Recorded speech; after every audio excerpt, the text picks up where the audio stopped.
کیا آپ جانتے ہیں دنیا کو الجبرا کس نے دیا؟ 1200 سال پہلے ایک مسلمان اسکالر محمد بن موسیٰ الخوارزمی نے میتھمیٹکس کی دنیا کو بدل کے رکھ دیا۔ وہ بغداد میں رہا کرتے تھے اس دور میں جب اسلام میں علم کو سب سے بڑی نعمت سمجھا جاتا تھا۔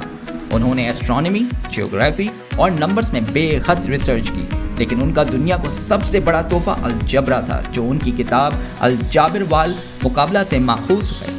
لفظ الجابر سے ہی الجبرا کا نام نکلا ہے۔ انہوں نے نہ صرف ایکویشن ایجاد کی بلکہ انہوں نے ماڈرن سائنس، انجینئرنگ اور یہاں تک کہ کمپیوٹر کے الگوریتھم کی بنیاد بھی رکھی۔ حقیقت تو یہ ہے کہ لفظ الگوریتھم ان کے نام الخوارزمی سے ہی نکلا ہے۔